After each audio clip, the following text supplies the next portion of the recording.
Bugün kimya 4-cü ixtisas qrupu üzrə 2026-cı il təqdim olunan model suallara baxacağıq. Birinci sualdan başlayaq.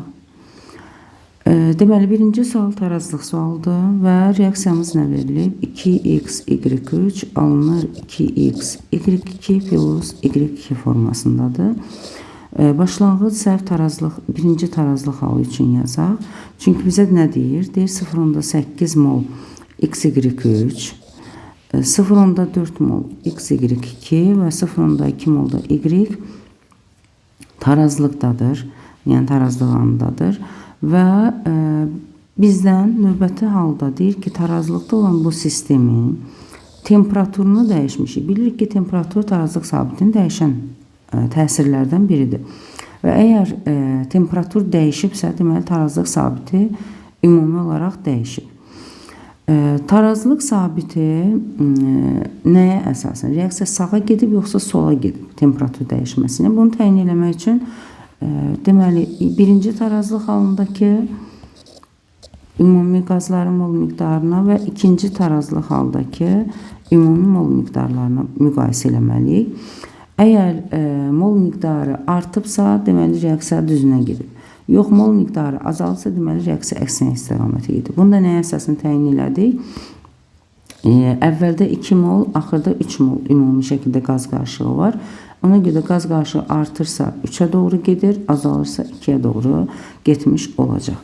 İndi baxaq, bax burada ümumi şəkildə 1,4 mol qaz qarışığı var. Və ikinci tarazlıqda olub 1,3, yəni azalıb. Azalıbsa, deməli, reaksiya əks istiqamətə gedib və tarazlıq sabitində buna uyğun olaraq hesablayacaq. Keçdik tarazlıq sabitinin hesablanması. Əsas odur ki, istiqamətimizi tapdıq. İstiqamət əgər sağdan sola doğru gedirsə, onda Y-lə, yəni hazırda reaksiya məhsulunda göstərilənlər Y uyğun olaraq azalacaq, yəni 0,1. Bu əmsalına uyğun 0,2. Bu da əmsalına uyğun alınacaq 0,2. Nəyə görə 0,2? Məsələn, 1,4-dən qaz qarışığı düşmüşdü 1,3-ə. Yəni arada 0,1 azalma var idi. Və bunun da əmsalı 2-dir, bunun da əmsalı 2-dir. Bu bizə azalmada fərq vermir. Yəni qaz qarışığı arasındakı fərq Y-ə görədir. Ona görə Y-in azalan mol miqdarını aradakı fərqə uyğun olaraq 0,1 olaraq götürmüş olduq. İndi davamında baxaq. Nəticədə XY3 oldu 1, XY2 oldu 0,2 mol, Y qazı da oldu 0,1 mol.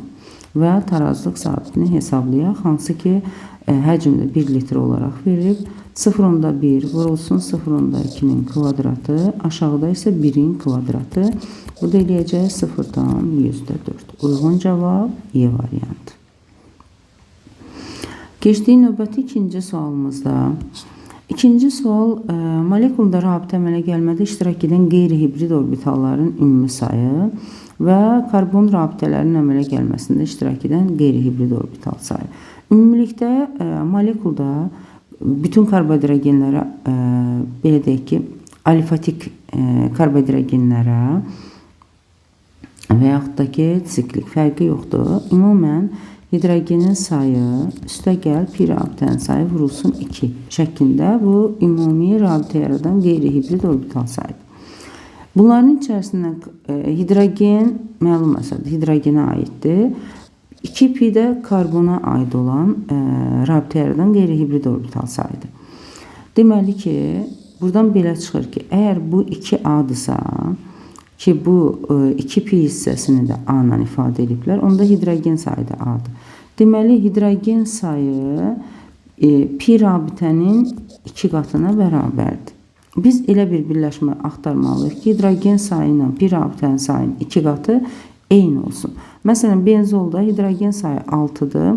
3 dənə pi rabitə və yaxud da ki, rabitədən qeyri-hibrid pi orbitalda 6-dır, pi sistemi əmələ gətirər. Bu da 6-6. Demək, birinci ifadə doğrudur. Birinci variant doğrudur. İkinciyə baxırıq asetilin. Asetilində C2H2-dir və 3 qat rabitəsi var. Yəni 2 dənə pi rabitəsi var. Hidrogen sayı 2-dir. Amma pi rabitənin sayını 2 olanda 4 edir. Yəni burada bərabərlik olmadı. Etilin üçün baxsaq C2H4-dür və 2 qat rabitəsi var. Deməli 4 dənə hidrogen və pi rabitə də 1-dir. 1-i 2-yə vuranda elədi 2. Yəni burada da bərabərlik alınmadı. Propin üçün baxsaq C3H4 4 dənə belə deyək hidrogenimiz var və 3 qat rabitəyə əsasən də 2 dənə pi rabitə olduğunu görürük. 2-ni də 2-yə vursam, yəni 2 pi şəklində bu da eləyir 4. Yəni doğru bərabərlik 1 və 4-cü variantdadır. E variantı. Növbəti 3-cü sualımızda qarşılığımızda kalsium karbonat və kalium hidrokarbonat var. Hansı ki qarşılığın ümumi kütləsi 90 qramdır və sonra bək qalığın kütləsi 70,6 qram olub və burada alınan karbon qazı suyun nisbətini verib bizə. Kalium hidrokarbonatın 50% parçalandığı məlumdur, amma kalsium karbonatın nə qədər parçalandığı hələ ki məlum deyil. Bəlkə hamısı, bəlkə də müəyyən hissəsi parçalanıb. Reaksiyaları yazsaq, kalsium karbonat parçalanır kalsium oksidə və karbon qazına. Aşağıdan yazaq. Kalium hidrokarbonat isə parçalanır kalium karbonat, su və karbon qazına. Reaksiyalar elə bu nisbətdə də aparılır. Yazdığımız nisbətdə. İndi bizə məlumdur ki, kalium hidrokarbonatın 50% parçalanır. Məsəl üçün, mən hər birinin moluna uyğun olaraq bunu 2y mol götürürəm. Kalsium karbonatda x mol götürək. Hər hansı bir x mol.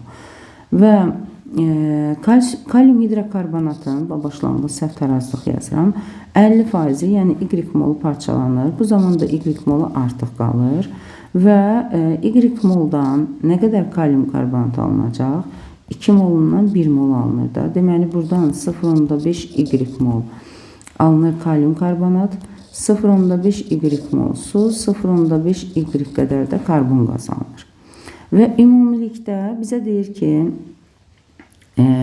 suyun mol miqdarı n qədər, karbon qazı cəmi 4n qədərdir.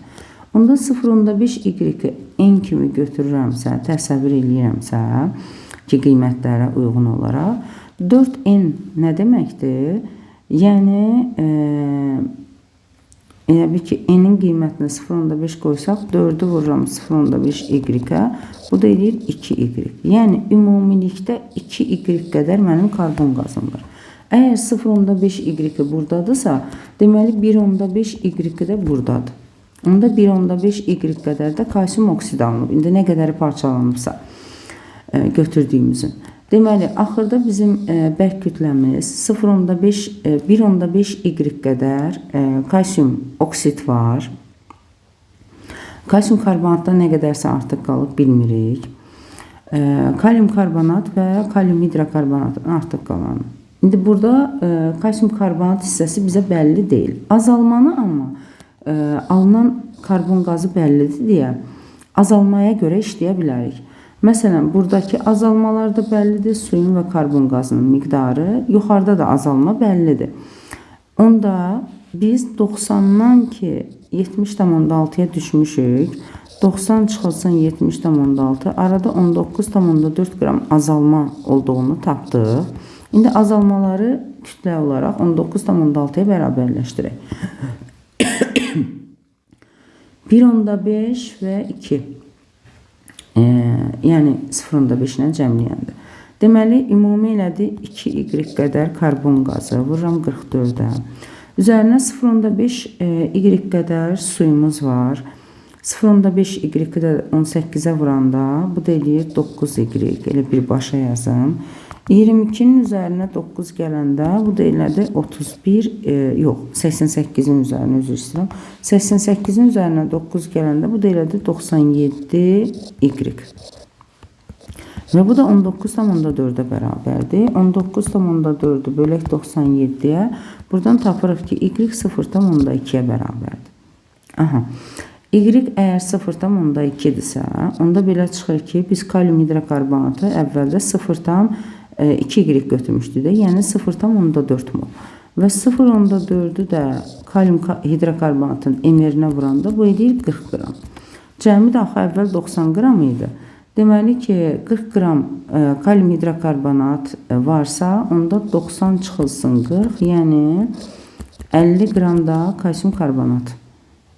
Belə deyək ki, başlanğıc ilkin qarışıqda var imiş. Uyğun cavab A variantı. Amma yerinə qoyub hesablayanda görəcəksiniz ki, kalsium karbonatın da heç də 50 qramının hamısı parçalanmıyor. Çünki 1/5-i 0,2-yə vuranda bu eləyir 0,3 mol. Deməli 50 qram əslində 0,5 mol deməkdir. Amma bunun 0,3-ü parçalanıb 0,2-si artıq qalıb. Ona görə də bərk kütləyə uyğun olaraq işləmək düzgün olmazdı. Elə ancaq qaza görə, azalmaya görə belə deyək, məsələmizi həll etmiş olduq. Gözəl məsələdir. Keçdik 4-cü suala. Doymuş bir əsaslı alifetik karbon turşusudur və anhidrid molekulunda atomların sayı 19-dur. Biz bilirik ki, 2 mol karbon turşusundan 1 mol anhidrid alınır və bu zamanda 1 mol su çıxır. Əgər anhidriddə 19 atom varsa molekulunda, deməli su molekulunda da 3 atom var və ümumilikdə 22 eləyir. Deməli 2 mol karbon turşusunda 22 mol atom varsa, 1 molunda 11 mol atom olmuş olacaq və karbon turşusunu ümumi olaraq CnH2NO2 kimi yazsam, 3n plus 2 bərabərdir 11-ə, buradan da n bərabər olur 3-ə. Yəni 3 dənə karbon olan karbon turşusundan söhbət gedir və bu da propan turşusudur. Uyğun cavab A variantı. Daha sonra getdik növbəti 5-ci sualımıza. Bu da maraqlı sualdır. Deməli, metal nitrat verib, duzu verib, nitrat turşusunun duzu və 3 cürə məhsul alınıb. Aydın məsələdir ki, bu aktiv metal deyil və reaksiya nəticəsində alınan qaz qarışığında qazlardan birinin mol miqdarı digərindən 4 dəfə çoxdur. Və deyir, x hansı maddələr ola bilər. Bu 1 valentli, bu 2 valentli, bu 3 valentli metallardır. Bu da 2, bu da 2-dir. Yəni, hesablayaq görək hansının nitratı ola bilər. Məsələn, tutaq ki, kuprumu götürsəm ki, kupruma 2 ilə 5 aiddir. Kuprumu götürsək, kuprum nitrat parçalanında nə əmələ gətirir? Kuprum oksid, NO2 və oksigen. Burada birbaşa olaraq əmsallaşma ilə də tapa bilərik. Çünki aldığımız əmsallar, yəni oksidləşmə dərəcəsini dəyişənlər oksigen və azotdur. Yəni bu oksidlərin alındığı reaksiyada. 2, 3 və 5-ci reaksiyada. Digərlərində metaldır. Hərəsindən bir nümunə yazaraq göstərəcəm.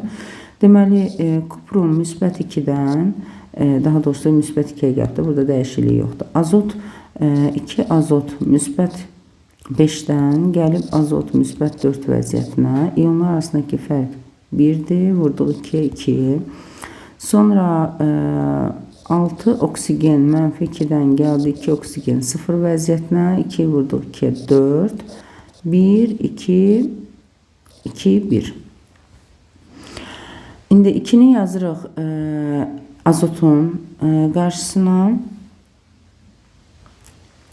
Belə eləyək də, soldakını bura yazaq. Biri də yazaq oksigenin qarşısına. Onda bura düşür 4. Deməli, 4, 1. Yəni 4 dəfə daha çoxdur. Onda belə çıxır ki, kuprum oksid əgər uyğun gəlirsə, sink oksid də eyni tipdə reaksiyadır, bu da uyğun gəlməlidir. 2 ilə 5 aydın məsələdir. Buradan da variant çıxır.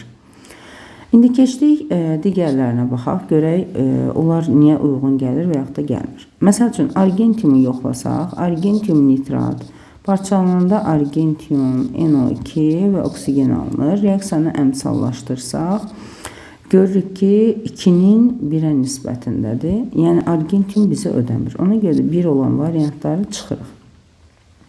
Ya 2-3 olmalı, ya 2-5. 2 ilə 5 eyni olduğuna görə variant bəllidir artıq. Yəni, D variantı olduğu bəllidir. Üçüncünün də hər ehtimala biri yoxlayaq. Alüminium nitrat.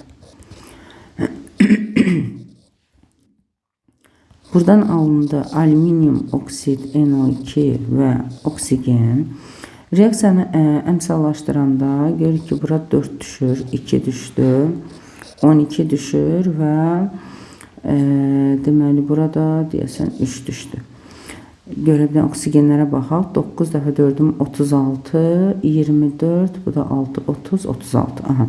Deməli, yenə də 4-ün 1-ə nisbəti alınmış olur. Yəni, 3-cü variantımız da doğrudur. Ona görə uyğun cavab 2, 3, 5 olmuş olur. 6-cı reaksiya, 6-cı sual bu nisbətən daha rahat sualdır. Alınan suya uyğun olaraq da götürülən turşunu hesablamaq olur. Suyun mol miqdarı ilə turşunun mol miqdarı eynidir. 2 molsa deməli 2 mol turşu sərf olunub. Çünki HOH, OH buradan gəlirsə H da turşudan gəlir. Ona görə də 2 mol su 2 mol turşudur. Burada 3 moldur, burada da 1 moldur. Və ona görə N2 böyükdür N1-dən, o da böyükdür N3-dən. Uyğun cavab A variantı. Burada belə bir genetik əlaqə bir sualıdır. Hansı variantlar doğrudur? Biz birinci buradan başlayaq. Butanın katalitik oksidləşməsindən alınır sirkə turşusu, CH3COOH, bu L maddəsidir. Nəyin üzərinə CO gəlsəm CH3COOH alaram? CH3OH-ın, yəni spirtin. Və qələvi ilə reaksiyadan spirt və hansısa bir maddə alınıb. İndi baxaq yuxarı. Həmin maddə sulfat turşusu ilə reaksiyadan hansı ki alınan T maddəsi var. Bu da kuprum hidroksidlə oksidləşən zaman karbon qazını verir. Kuprum hidroksidlə oksidləşmədə bizə karbon qazını verən olacaq qarışqa turşusu. Və sulfat turşusu bu təbii ki natriumla birləşmədə. Duzdan sulfat turşusu əlavə edəndə qarışqa turşusu çıxıbsa, deməli bu qarışqa turşusunun natrium duzu imiş, Y maddəsi və onda X maddəmiz də qarışqa turşusu ilə metil spiritinin qarışığı olan efirdir. Yəni HCOO CH3 şəklində. Bu da X maddəmiz. İndi hər birini uyğun olaraq aşağıdakı ifadələrin hansının doğru olduğuna baxacağıq. Y-dən T-nin alınması oksidləşmə reduksiya reaksiyasıdır. Y-dən T. Yəni bu reaksiyanı soruşur. Burada oksidləşmə reduksiya varmı? Baxaq, heç bir oksidləşmə reduksiya yoxdur. Natriumda, hidrogenda müsbət yüklüdür, heç birində dəyişiklik yoxdur. Yəni bu yanlış ifadədir. Sonra Z-dən L-in alınması. Z CH3OH-dır. Hansı ki karbon oksidləşmə dərəcəsi -2-dir və L maddəsi isə CH3COOH-dır. Burada CO-da da -2-dir bu arada. Üzərinə gəldik, CO-nu almışıq bu maddə. Burada karbon -3, bu da -3. Yəni birbaşa olaraq hər biri oksidləşmə reduksiyadır. İkinci doğrudur. X və L izomerdirlər. L deməli sirkə turşusudur. X-dəki 2 dənə karbon olan mürəkkəb efirdir. Bəli, izomerdirlər.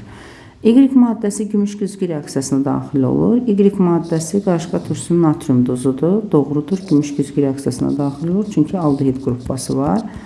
O natrium şəklində yazsaq, aldehid qrupbası görsənir. Yəni 4 də doğrudur. 2, 3, 4 doğrudur. Bizdən isə bizdən doğruları soruşur. 2, 3, 4 uyğun cavab Y variantı olacaq.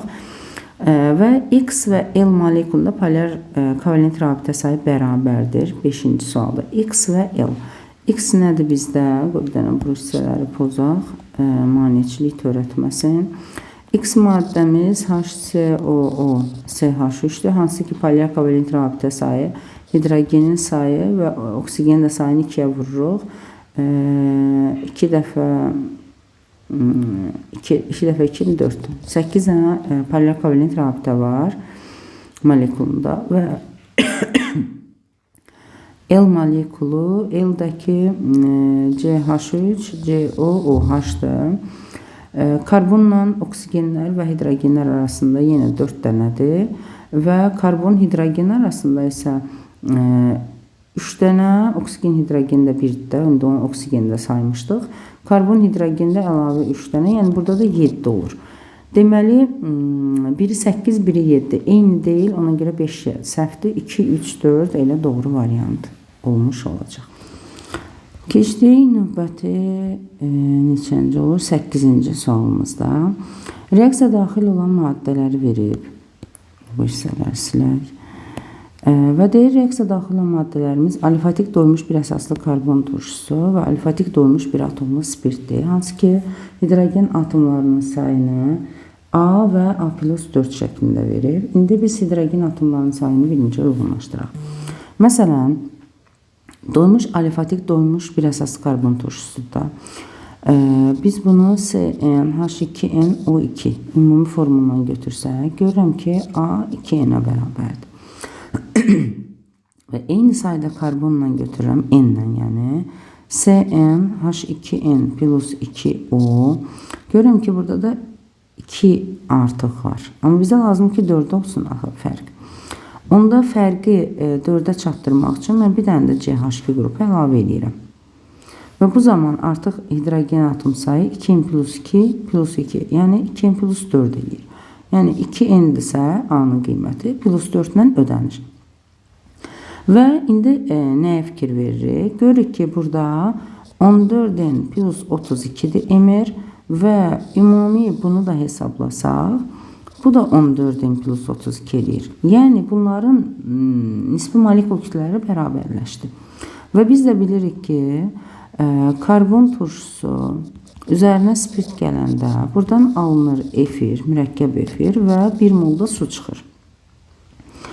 Əgər bunların nisbi molekul kütlələri eynidirsə, onda bunlar eyni kütlədə reaksiya daxil olur. Yəni 24-dürsə, elə bu da 24 olacaq. 24 ilə 24 reaksiya daxil olur.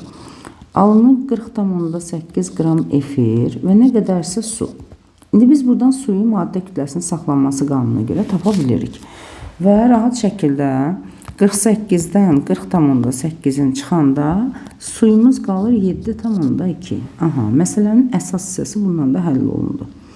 Və efirdə nə qədər atom sayı var? İndi buna baxaq. Birinci emerini hesablayaq. Deməli, biraz aşağı indirim. Emerə uyğun gələn kütlədə 18 qram su ayrılır. 40,8-də isə 7,2 ayrılır. Biz buradan emeri hesablaya bilərik. Onda emer bərabər olacaq. 40,8-i vururam 18-ə bölürəm 7,2. Bu da edir 102. Onda 14n plus 32 102-yə bərabərdirsə, buradan da 14n bərabərdir. 102-dən 32-sini çıxıram 70. N də bərabər olacaq 5-ə. Aha, deməli bizim belə deyək, mürəkkəb efirimiz C5H10O2-dir. Yəni, ümumilikdə 17 mol atomu var, uyğun cavab C variantı. Keçdik növbəti 9-cu sualda. Hidroliz mərhələsinin sayı ilə dissosiasiya mərhələ sayı eyni olan duzlar. Hidroliz mərhələ sayı, bilir ki, zəif, məsələn, turşudan əmələ gəlibsə, turşunun valentliyinə uyğundur. Zəif, əsasdan əmələ gəlibsə, əsasın valentliyinə uyğundur. Dissosiasiya mərhələsi isə normal duzlar bir mərhələdə, burada da hamısı normal duzdur. Yəni, hamısı bir mərhələdə dissosiasiya edəcək. Amma indi gəlin baxaq görə hidroliz mərhələləri hansında üst-üstə düşür. Çünki A eyni olmalıdır. Felium xlor 2-də zəif tərəf zəifdən əmələ gələn əsas tərəfdə, yəni kation tərəf zəif əsasdan əmələ gəlib, 2 valentlidir. Bu üst-üstə düşmədi. Argentium nitratda argentium 1 valentlidir, bir mərhələdə dissosiasiya eləyir, bir mərhələdə də hidroliz eləyir. Deməli, ikinci uyğun gəlir. CH3CO natrium, deməli, turşu qalığı 1 valentlidir və bir mərhələdə də hidroliz eləyəcək. Bu da uyğun gəlir. Natrium karbonatda isə turşu qalığı zəif tərəfdən əmələ gələn odur, 2 valentlidir. Bu da 2 mərhələdə hidroliz etdiyini göstərir. Deməli, uyğun cavab 2, 3 ola bilər. Yəni, B variantı. Getdik 10-cu sualımıza. Reaksiya daxil olan XY zet maddələrini deyir, müəyyənləşdir. Yəni burada demək istədiyi nədir? X maddəsi həm hidrogendən, həm oksigendən reaksiyaya girir. Z maddəsi həm su ilə, həm oksigendən, Y isə həm hidrogen, həm də su ilə reaksiyaya daxil ola bilən maddədir. Birinci variantdan baxsaq, karbon X-in yerində ola bilərmi? Karbon oksigenlə də gedir, hidrogenlə də gedir. Bəli, ola bilər. Kalsium ola bilərmi? Kalsium hidrogenlə də gedir, oksigenlə də gedir. Olar. Fosfor hidrogenlə getmir, olmaz. D variantı buradan sıradan çıxdı. Gəldik Y-lə Z-ə. Birinci Z-ə baxaq, ya da Y-ə baxaq elə. X, Y, Z ardıcıllıqla gedək. Y hidrogenlə də gedir, su ilə də. Buradan fosforu sıradan çıxardırıq, hidrogenlə getmir. Amma xlorlar və silisium da hidrogenlə getmir. Bu da getdi. Deməli, qaldı A və B variantımız. Və gəldik kuprum yoxsa kalsium. Kuprum təbii ki, su ilə reaksiyaya girməyəcək, amma kalsium daxil olur. Ona görə də uyğun cavab B variantı. 11-ci sualda molekulunda 15 dənə sigma rabitə olan doymuş monoamin molekulunda polyar kovalent rabitə sayı. Əgər sigma rabitə sayı biz bilirik ki, atom sayından bir dənə əskikdir. Əgər atom sayından birin çıxanda 15 dənə sigma rabitə alıramsa, onda monoamin molekulunda atom sayı 16-ya bərabərdir və CnH2 plus 1 NH2 formasında baxıramsa, atom sayım eləyir 3n plus deməli 4. Və bu da 16-ya bərabərdir. 3n bərabərdir 12. N də bərabər olacaq 12-ni 3-ə böləndə 4. İndi 4 dənə karbonumuz var. İndi deyir ki, polyar kovalent rabitə sayı maksimum olsun. Maksimum o deməkdir ki, azotla karbon arasındakı, zaten hidrogenlər onsuz da polyardır. Maksimuma çatdırmaq üçün azot karbon arasında da maksimum rabitə veririk. Yəni üçlü amin formasında yazıram. Onda burada CH2, CH3 olacaq. Ümumi zaten 9 dənə hidrogenimiz var idi. Maksimum eləmək üçün 3 dənə də karbon hidrogen rabitəsini polyara əlavə elədik. Və bu da bir dəqiqə 1, 2, yox 9 deyil 11'dir. Üzr istəyirəm. Hidrogen sayımız 11'dir. Deməli C9H11. 11 hidrogenimiz var. 3, 6, 9, 11. 11 dənə hidrogenimiz var və 3 dənə də rabitə, ümumilikdə 14 dənə polyar kovalent rabitə eləmiş olur. Yəni uyğun cavab B variantı. Gəldik 12-ci sualımızda. Bizə nə deyir? 960 qram kuprum SO4 suda tam həll olması zamanı, yəni kuprum SO4 plus su, bu bizim əsas reaksiyamız olacaq və buradan da məhlul əmələ gələcək. Və deyir ki, bu zaman 396 kilojoule istiliyə ayrılıb. Əgər 960-dan 396 ayrılıbsa, bizdə 160 qramdır. 160-dan nə qədər ayrılacaq? Yəni, əsas reaksiyanın istiliyə effektini tapmış olacaq. 160'ı vururuq 396'ya bölürük 960'a. Buradan da tapırıq ki 66 kilojoule. Onda Q bərabərdir, sağ çıxılsın, sol qaydasını tətbiq edərək tapa bilirik ki 66 bərabərdir X ilə 77,5-in cəminə. Yəni buna qədər olan mərhələlərin cəminə.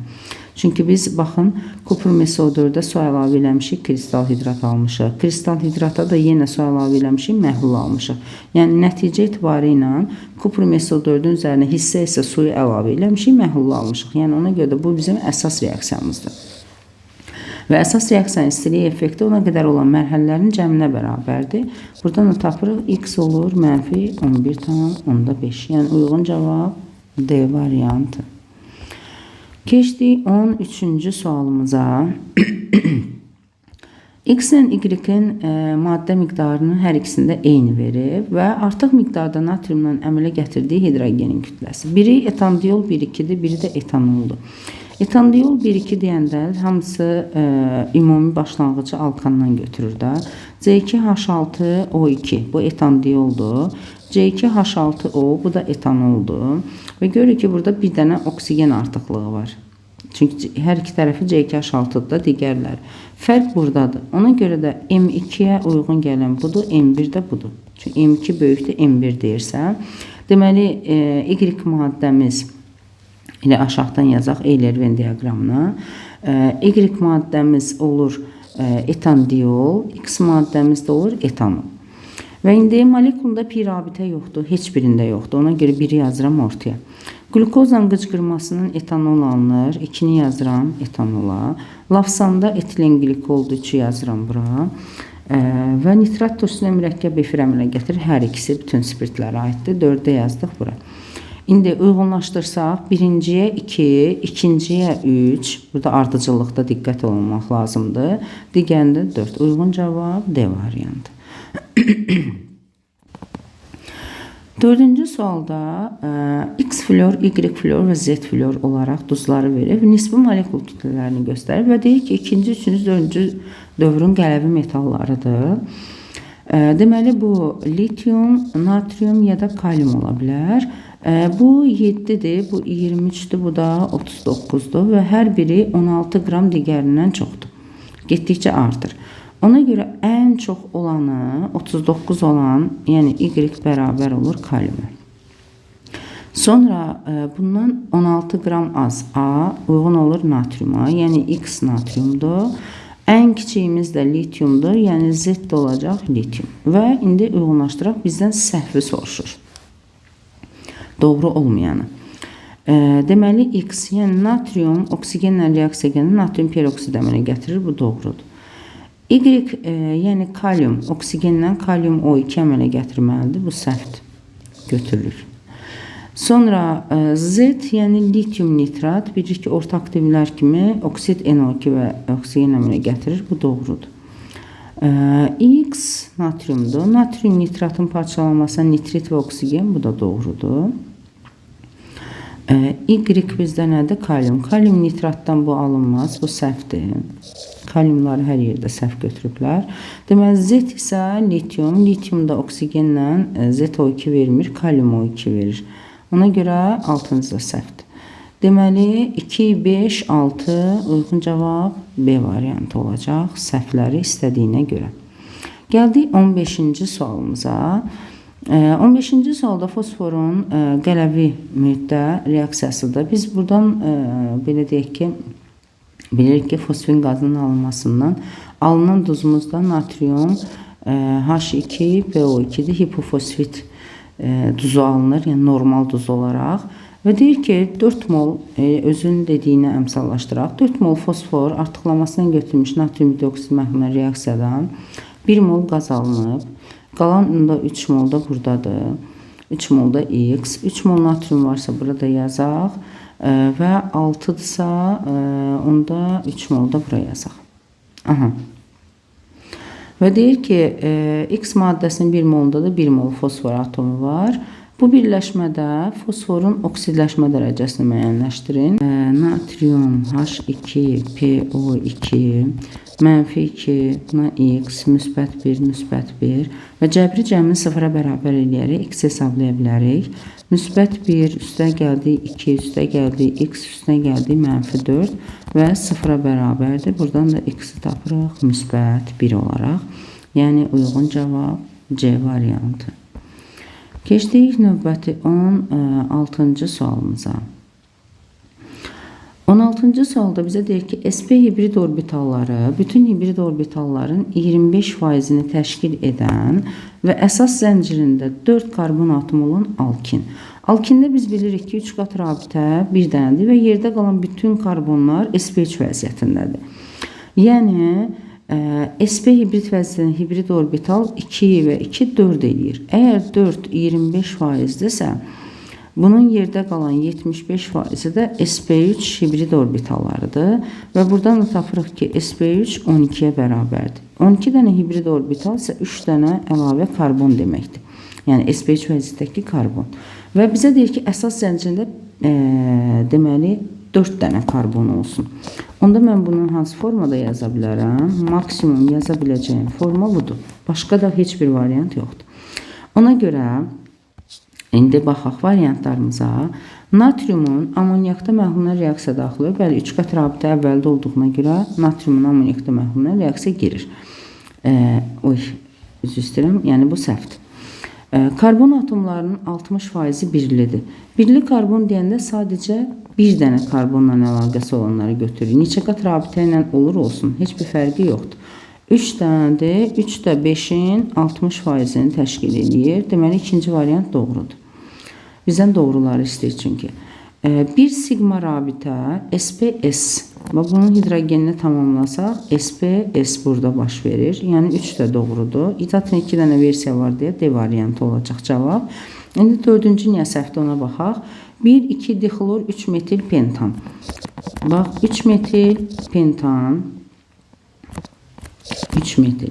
Burada biz görürük ki 6 dənə karbon var. Amma bizdən neçə 5 dənə karbondur. Yəni buradan 5 karbonu olanı ala bilmərik. 6 karbonu olan birləşmə alınmalıdır. Heç nə alınacağını belə girməyə ehtiyac yoxdur. Yəni karbon sayı uyğun gəlmir. Ona görə dördüncü də səhvdir. Uyğun cavab D variantı. Keçdik 17-ci sualda. Burada işinizi biraz rahatlaşdırın. Məsələn 0,1 molundan 1,1 almışıq. 1 molundan 11 mol oksigen sərf olunub və ya da 8 mol su alınıb şəklində baxırıq. Bu alınan sudur, bu da sərf olunan oksigendə özü yazıb. Deməli, 1 mol karbohidrogendən tutaq ki, CX, HY, heç bilmirik nədir. 11 mol oksigen yanmaya sərf olunub. Buradan X mol karbon qazı və 8 mol da su alınıb. İndi oksigenə əsasən biz oksigen atomlarını bərabərləşdik. 22 bərabərdir 2x üstəgəl 8. 22-dən 8 çıxanda deməli 14. 14-ü də 2-yə bölsəm x olur 7. Əgər 7 mol karbon qazı alınıbsa, onda 7 dənə karbon var imiş. 8 molun da içərisində 16 hidrogen atomu. Yəni C7H16 şəklindədir. İndi baxaq buradan deməli molekulunda deyir ikili karbon atomu olmayan. İkili karbon atomu yoxdursa, mən bunu ancaq belə yaza bilərəm də bu alkan. 6, birini də buraya yazaq 7. Heç ikili karbonu yoxdur. İndi baxaq, doğru ifadələri tapaq. Molekulunda asimetrik karbonu var, qəti. Asimetriki yoxdur. Molekulunda üçlü karbon atomlarının sayı dörtlü karbon atom sayına bərabərdir. Hərəsindən bir dənədir. Bir dənə dörtlü, bir dənə də üçlü. Ona görə bəli. Bu doğrudur. 2,3 dimetil butan. 2,3 dimetil butanın 6 dənə karbonu var. Bizdə 7 dənə karbon var. Bunlar izomer ola bilməz. Olsa homolog ola bilər. Molekulunda 5 birli karbonu var. 1, 2, 3, 4, 5. 5 dənə birli doğru ifadədir. 2, 4 uyğun cavab D variantı. 18-ci sualda, bu da yaxşı sualdır.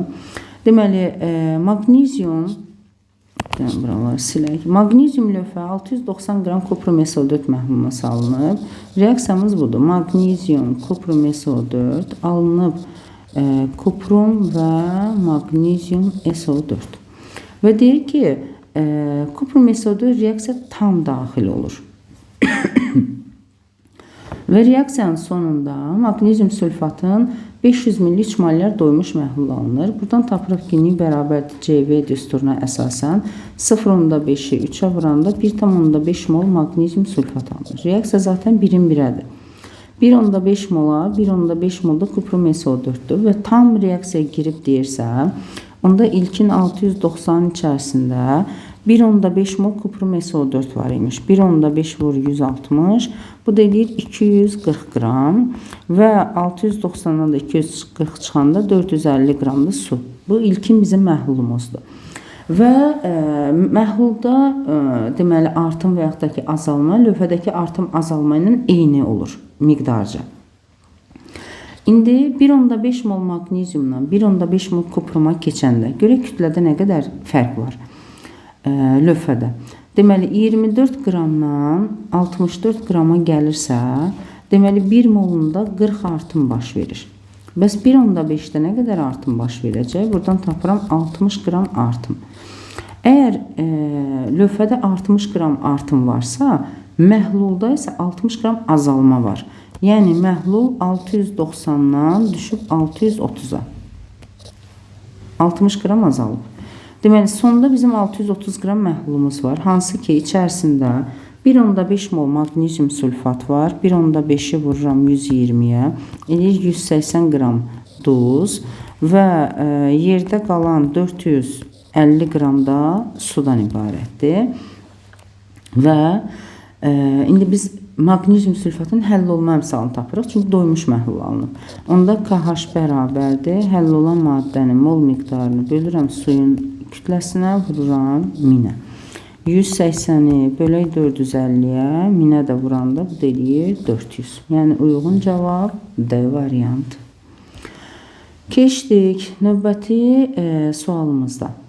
Deməli, bizə nə soruşur? Deyir ki, atom qısa elektron formullarını verib və buna uyğun olaraq NMC cəmini müəyyənləşdirməliyik. Arqon biz bilirik ki, 3s2, 3p6-dır. Yəni, buradan tapırıq ki, A bərabərdə 6. Bunun üzərindəki A.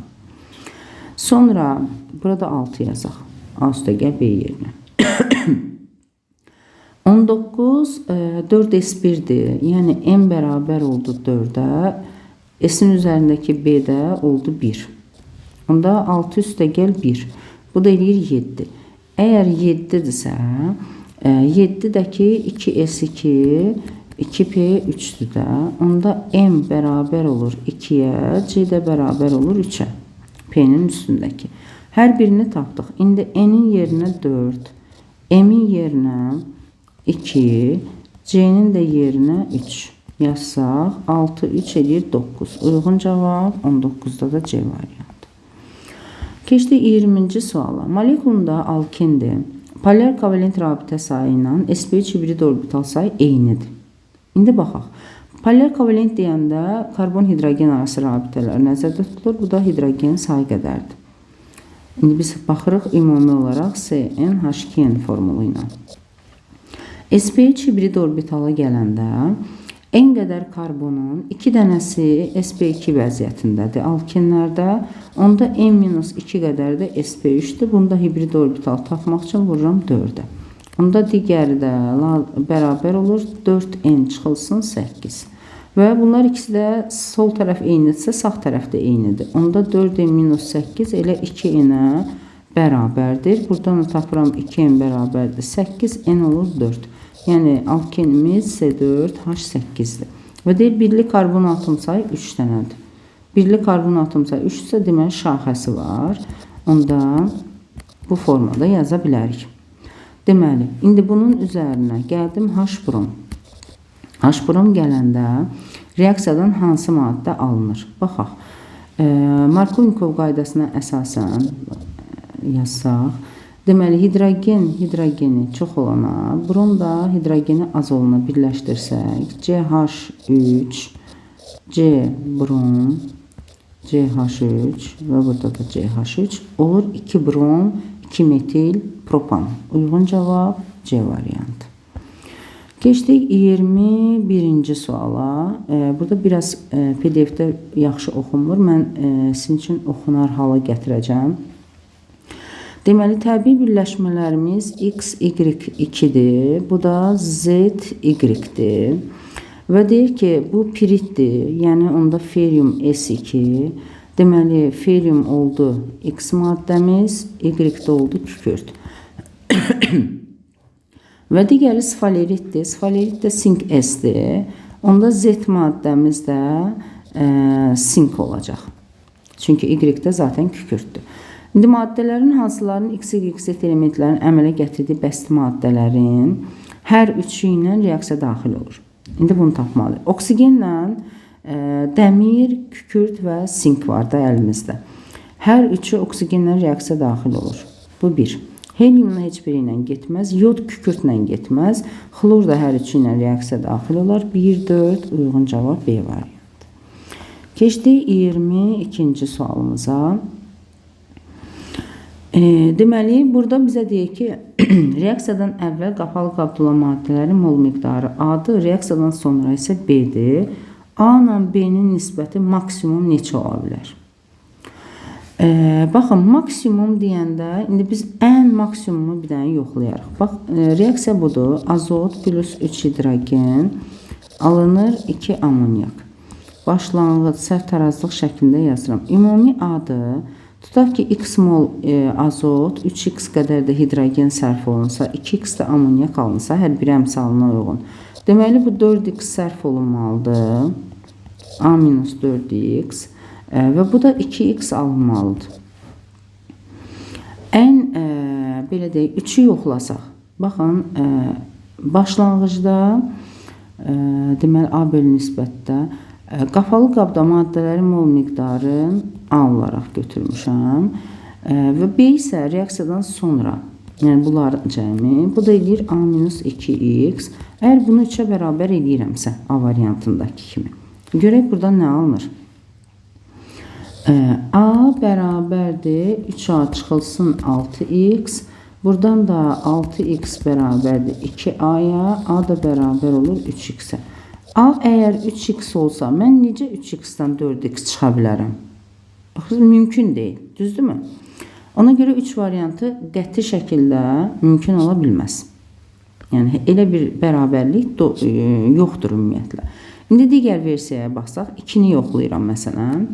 A-nın A minus 2x-ə olan nisbəti əgər 2 olarsa, buradan tapıram ki, A bərabərdir 2A çıxılsın 4x və A da bərabər olur 4x-ə. A əgər 4x olarsa, bəli, buradan heç bir başlanğıc maddə qalmaz və 2x qədər də amonyak alına bilər. Bu ödənir. Və maksimum dediyinə görə zaten ödənən maksimum yerdə qalanlar içərisində 2-dir. Yəni, digərləri ödənsə belə, heç yoxlamağa ehtiyac yoxdur. Ödənsə belə maksimumu zaten bunların içərisində ən böyük rəqəmi seçirik. Ona görə də uyğun cavab B variantı olur. Gəldi 23-cü sualda feriumun xlorid turşusu ilə reaksiyasını verib. Ferium xlor 2 alınacaq. Ferium xlor 2-nin üzərinə 2 mol kalium hidroksid gələndə buradan alındı ferium OH2 və bunun parçalanmasından alındı ferium O və nə deyir? Aşağıda da ferium üstəgəl kükürt, buradan da alındı ferium S. Və bizə deyir ki, eyni mol miqdarda götürülmüş Z və T. Z bizdə nədir? Ferium O. T nədir? Ferium S. Və eyni kütlədə deyirsə, tutaq ki, mən bir-bir götürürəm. İndi ürəyiniz nə istəyir? A mol da götürə bilərsiniz. Qarşılıqda dəmirin kütlə payını tapın. Onda omega dəmir bərabər olacaq. 1 mol, elədir 2 mol dəmir, 112 qram. Və bölürəm 112-nin üzərinə 32 plus 16. 32 ilə 16, 48. Bu da 112 ilə cəmləyəndə 160. Vururam 100-ə. Görə burada nə alırıq? 112-ni 160-a bölüb 100-ə vuranda buradan da alırıq 70%. Cavab oldu 70%. 24-cü sualda, bu da gözəl sualdır. Deməli, 4,5 mol kalsium artıq miqdarda qatı sülfat turşusu ilə reaksiya daxil olur. Kalsium üzərinə gəldiyi qatı sülfat turşusu, buradan alınır kalsium SO4, H2S və su. Deməli, ayrılan X qazımız H2S-dir. İndi əmsallaşmanı aparsaq, 0-dan müsbət 2-yə gəlib, 2 elektron, bu da müsbət 6-da mənfi 2-yə 8 elektron, onda 2, 8, 1, 4, 4, 1. H2 isə 1 yazsaq, kalsiuma 4 yazmalıyıq, burada 4 yazırıq, onda bu da 5 olur. Və 4 molundan əgər 1 mol H2S alınırsa, 4 onda 5-dən nə qədər alınacaq? 1 tam mində 125 mol. Bunu yadda saxladıq. Keçdik digərinə. Bura gəldi 1 tam mində 125 mol H2S, yəni X qazı. Sonra digər tərəfdən Y qazı gəlir. Bu da 0,75 mol metaldan artıq miqdar qatı sülfat turşusu reaksiyasından hansı metal olduğunu bilmirik də. H2SO4 reaksiyasından indi 1 valentidir, 2 valentidir, neçə valentidir məlum deyil. Amma buradan da reaksiyadan Y qazı alınıb, hansı ki Y qazı H2S ilə orta molekyar kütləsi 49 olan qaz qarışığı əmələ gətirir. Biz bilirik ki, orta molekyar kütlə birindən böyük, birindən kiçik olmalıdır. Əgər H2S 34-dürsə, Y2 ki bilmirəm, bunların orta molekyar kütləsi 49 olur. Deməli ki, bu 49-dan böyük emerə malik olan qazdır. və ümumiyyətlə metallar qatı sülfat turşusu ilə reduksiya məhsulu olaraq ya H2S, ya kükürt, ya da SO2 əmələ gətirə bilir. Kükürt qaz deyil. H2S 34 ilə 34 bizə maksimum 34 verə bilər. Deməli ki, qazımız olur SO2 və həqiqətən də 49-dan yuxarıdır, yəni 64. İndi buradan tapaq görə bunlar hansı nisbətdə birləşiblər? Qarışdırılıblar, belə deyək. 49-dan 34-ün çıxıram 15, çarpaz olaraq yazıram. 64-dən də 49 çıxıram, bu da 15. Yəni 1-in 1-ə nisbətindədir. Eyni nisbətdə. Onda 1,125-dirsə, bu da 1,125-dir. SO2-miz. Və tənasüblə tapaq görək hansı qaz ola bilər. Hansı metal ola bilər? Z metalı. Əgər 0,75 mol metaldan 1,125 mol SO2 alınıbsa, 1 molundan nə qədər SO2 alına bilər? Ona baxaq. 1,125-i bölürəm 0,75-ə eləyir 1,5. Yəni 0,75-dən 1,5 alınır. Deməli ki, 1 molundan daha doğrusu 1,5 mol alınır. Deməli 2 molundan 3 mol SO2 alınan varianta baxacaq. 2 mol metal bizə 3 mol SO2 versin. İndi reaksiyalara baxaq. Bizə lazım olan nisbət 2-nin 3-ə olan nisbətidir. Və bunları silirəm, reaksiyaları yazıb yoxlayacaq. Deməli, məsəl üçün, kuprumla qatı sülfat turşusu reaksiyada magneziumu eyni cürə dəyərləndirəcək, çünki hər ikisi ekvivalentlidir. Yəni 1 ilə 6-nın eyni nəticəyə gələ bilərik. Ya qəbul edəcək, ya konkret olaraq üstünə xətt çəkəcək. Yazaq, kuprum üzərinə gəlsin H2SO4, alındı kuprum SO4, SO2 və su. Deməli, 2 molundan 3 mol zaten belə deyək ki, oksidləşmə dərəcəsini dəyişən bir metal olur, bir də kükürt olur. Əmsallarına uyğun olaraq tez bazar tapmaq olur, oksidləşmə dərəcələrinə uyğun olaraq. Deməli, kuprum 0-dan gəldi kuprum müsbət 2-yə, 2 elektron. Kükürt müsbət 6-dan gəldi müsbət 4-ə, bu da 2 elektron. 2-nin 2-yə, 1-in 1-ə. Yəni, əmsalları 1, 1 olacaq. Ona görə də belə deyək də, burada 2-3 nisbətini biz ala bilmərik. Deməli ki, kuprum deyil. Kuprum deyil, bəs hansı duzdur? Məsələn, 1 ilə 6 getdi. Sonra xromu yoxlayaq. Xromla dəmir eynidir. Xromla dəmir. Hər ikisi 3 valentlidir. Məsələn, xrom yazsam, xrom 2, SO4 3 dəfə, alındı SO2 su, qalanları eynidir də zaten. İndi baxıraq, bax, xrom 0-dan gəldi 2 dənə xrom müsbət 3 vəziyyətinə, ionlar arasındakı fərq 3-dür. Kükürt müsbət 6-dan zaten müsbət 4-ə gəlir, burada da 2-dir və buradan da görürük ki, 2, 3. Yəni, bizə lazım olan 2, 3 nisbətini alırıq. Metala 2, SO2-yə 3. Deməli, xrom və dəmir ödənir. Digər argentiumla kalium da 1 valentlidir. Onları da eyni cürə yoxlayaq. Düzdür, artıq məncə cavab bəllidir, amma hər ehtimal bir dənə də yoxlayaq. Məsəl üçün, argentiumu götürürəmsə, argentium 2, SO4, SO2 və su. Kalium zaten H2S verir, heç onu yoxlamağa dəyməz. Bizə lazımdır SO2 verən. Argentiumda da argentium 0-dan gəldi argentium müsbət 1 vəziyyətinə, kükürt müsbət 6-dan müsbət 4 vəziyyətinə. Deməli 1, 2, 2, 1. Yəni burada da mümkün deyil. Ona görə də uyğun cavab ancaq 2 və 4 variantında ödənmiş olur. 25-ci sualda heksametilin, diamin və adipin turşusundan ibarət 200 kiloqram qarışıqdır və 200-ün 80% polikondensləşib. 200-ü vururam 80-ə, bölürəm 100-ə. Buradan tapıram ki, 160 kiloqram polikondensləşməyə məruz qalıb. Və həmişə biz bilirik ki, suyun mol sayı ilə peptid rabitənin mol sayı eynidir. İndi burada deyir ki, bu qədər peptid rabitəsi saxlayır və 1,505 10 üstü 27-ni bölək 6,2 10 üstü 23-ə və buradan hesablayaq görək nə qədər peptid rabitəsi var. Bu da eləyir 2500. mol peptid rabitəsi.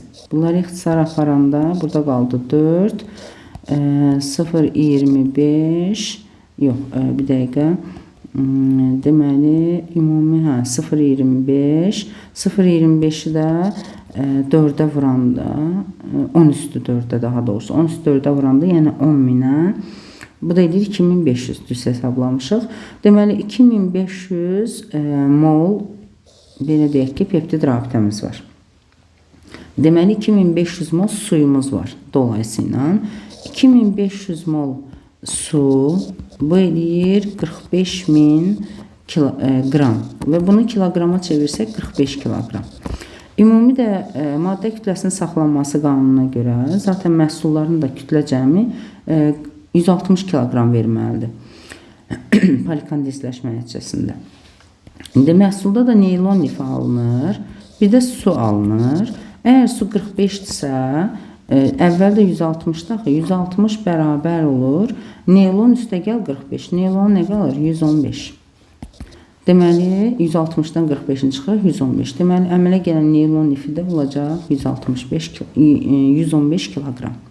25-ci sualda. Keçdik 26-cı suala. Burada biraz pis oxunur. Deməli, 26-da deyir, qapalı qabda 3 mol etanın, məncə etandır, etanın katalitik dehidrogenləşməsi aparılır. Yəqin ki, etilinə dehidrogenləşmə nəzərdə tutub. Asetilin də olsa, əslində eyni nəticə gəlir, çıxırır.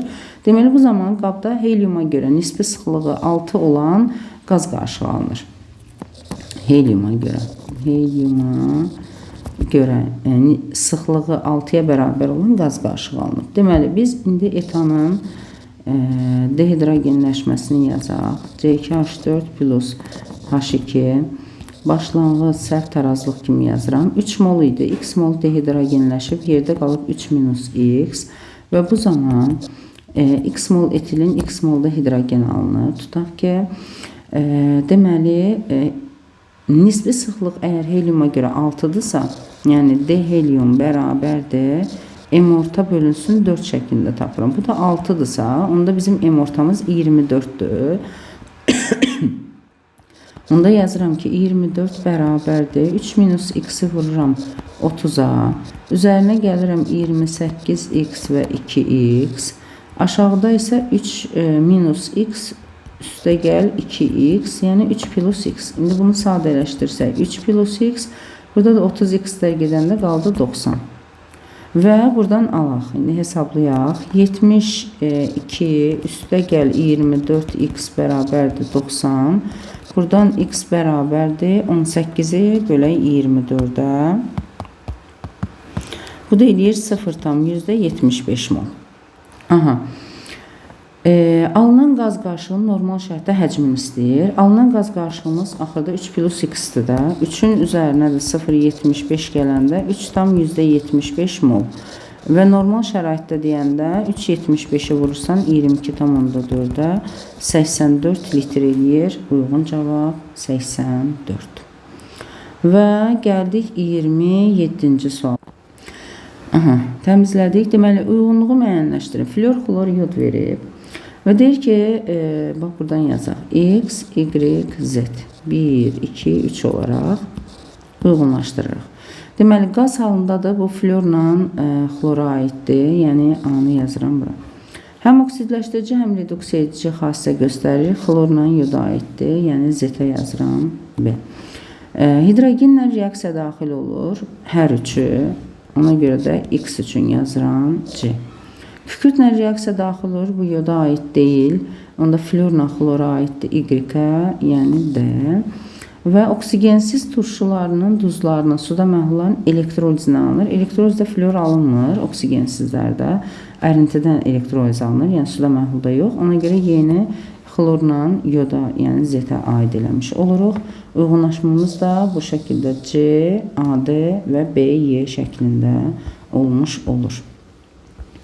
Keçdik situasiyamıza. Deməli, argentium nitrat və natrium nitratdan ibarət qarışığımız var. Argentium nitrat və natrium nitrat. və hər iki duz hamısı parçalanır. Argentium nitratın parçalanmasından argentium, NO2 və oksigen alınır. Natrium nitratın parçalanmasından natrium nitrit və oksigen alınmış olur. Reaksiyanı əmsallaşdıraq. 2, 2, 1. Burada da 2, 2, 2, 1. Sonra bizə cədvəldə verir ki, hər ikisi eyni kütlədə götürülüb. Deməli, argentium nitrat 170-dir, natrium nitrat 85-dir. Eyni kütlə gətirmək üçün deməli, mən natrium nitratı 2 mol götürsəm, kütlə bərabərləşir. Yəni, natrium nitratı 2x mol, argentium nitratı x mol. Yəni, natrium nitratı 2 dəfə ondan çox götürürəm. 2x və x olaraq götürdüm, rəngin dəyişək. Bunu x mol, bunu da 2x mol olaraq götürmüşük. Və reaksiya nəticəsində əmsallara uyğun olaraq baxaq. Bundan x mol, bu da x mol, bu da 0,5 x mol alınacaq. Yarısı qədərdir. Çünki 2x-dən 2x, bu da əmsalına uyğun olaraq x mol da buradan alınır.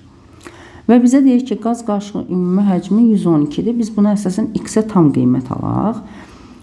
Deməli, qaz qarışığımız budur. Bir də oksigen aşağıdakı. Ümumilikdə x 0,5x elədi 1,5. Üzərinə də bir x mol oksigen gəldi 2,5. 2,5x bərabərdir. 112 litr normal şəraitdə bunu 22,4-ə bölsək 5 mol alırıq.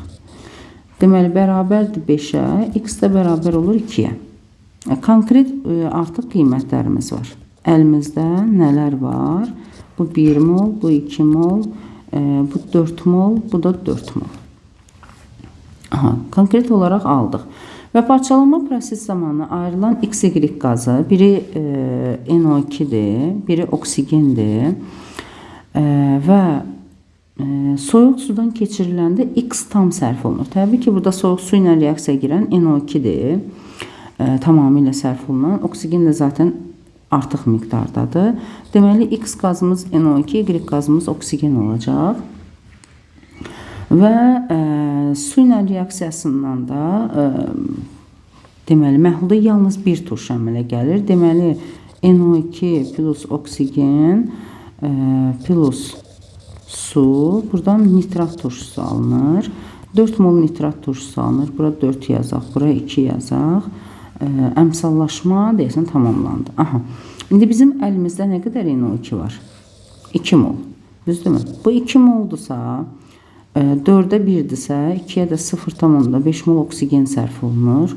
Qalan ümumi şəkildə deməli 2-3 mol oksigenimiz var idi da. 3 mol oksigendən 0,5-i gedir. Deməli, oksigen 3 çıxılsın 0,5 bərabərdir 2,5 artıq qalır. NO2 isə tamamilə 2 molun hamısı sərf olunur, gedir. Heç bir şey qalmadı. Və bu zamanda 2 molda NO2 moluna uyğun olaraq nitrat turşusu alınır. İndi hər bir şeyi aldıq, yazdıq. Duzun mol miqdarı A. Nəyə bərabər oldu? Natrium nitratdır da 4 mol. A bərabər oldu 4-ə. Metalın mol miqdarı B-dir. Metal da argentiumdur 2 mol. B də oldu 2. İndi M-i tapaq. M-dəki 2 mol argentium nitrat ya da 4 mol natrium nitrata uyğun olaraqdır. Onda M də bərabər olacaq 170 vurulsun 2, yəni 340. Bax, birincinin 28-in cavabları burada. Reaksiyalarımız hamısı göz önündədir. İndi istifadə edəcəyik. X1 və Y2 qazlarının mol miqdarlarının tau1, tau2 anlarına qədər dəyişmə qrafiklərini çəkin. Əvvəlcə, baxaq, X qazımız NO2-dir, Y qazımız da oksigendir. NO2 qazı, bax, bir dəqiqə, bu reaksiyaları çəkək aşağı. Bu reaksiyamız, bir də bunu da çəkək bura. Gözümüzün qarşısında olsun. İndi, deməli, bizə nəyə göstərir? Deyək ki, NO2-nin mol miqdarı. NO2 birdən burada alınıb 2 mol. Düzdürmü? Onda bax, qrafiki göstərsək, 2 mol NO2 alındı. Sonra 2 mol NO2'nin hamısı nitrat turşusu ilə reaksiyada sərf olundu. Bax, bu reaksiyada 2 mol hamısı sərf olundu. Buradan azotumuz gedib. Aha. 2 mol hamısı sərf olundu. Yəni tau 2 anında da düşdü sıfıra. Əvvəlcə 2 mol əmələ gəldi, sonra 2 mol hamısı sərf olundu. Bu birinci qrafik. Sonra növbəti qrafikdə oksigenə baxırıq. Oksigen 3 mol əmələ gəlmişdi. 2 mol bu reaksiya üzrə, 1 mol da 0,5x-də, 0,5-2 vuranda 1 mol edir. 1 mol da burada. Yəni tau 1 anında 3 mol oksigen alındı. Daha sonra 3 mol oksigen alınan oksigenin 0,5 molu burada sərf olundu. Deməli, hər dama 2 dama 1 moldur da. Onda 1 dama yendirirəm aşağı. 0,5 mol sərf olundu. Bu da olur bizim qrafik əyrilərimiz. Keçdik metalın qatı nitrat turşusu ilə reaksiyası zamanı. İndi metal bizdə 2 mol argentiumdur. Və yuxarıdakına əsasən. 2 mol argentiumumuz var və 2 mol da nitrat turşumuz var.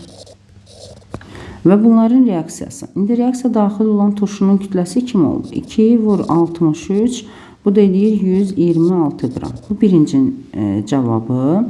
Turşunun reduksiya olunan mol miqdarına gəlincə, argentiumun üzərinə qatı nitrat turşusunu əlavə edəndə, deməli, buradan alındı argentium, çünki deyir qatı ilə də, argentium, nitrat, NO2 və oksigen, daha doğrusu su, üzr istəyirəm, su və əmsallaşdırsaq, deməli, argentium 0-dan gəlib müsbət 1-ə 1 elektron, azot müsbət 5-dən gəlib müsbət 4-ə 1 elektron və onda 1 burada yazıram, elə burada yazıram, burada olur 2, onda bu da 1-dir, 3, deməli, bir dəqiqə, 2, 1, 1, 2 mol,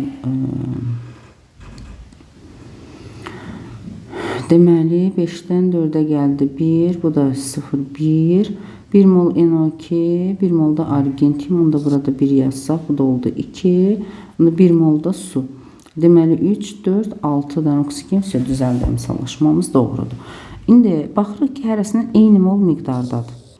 Təbii ki, turşu daha çox sərf olunduğuna görə turşu tamamilə bitəcək, amma gümüşün 1 molu artıq qalır, 1 mol sərf olunur. İndi turşunun reduksiya olunan mol miqdarını biz reaksiya sərf olunana görə hesablayırıq. Baxırıq ki, 2 mol turşudan 1 molu reduksiya olunur. Ona görə də uyğun cavab 1 mol olaraq göstərəcək. Yəni, burada da cavab 126 və 1 mol şəklində.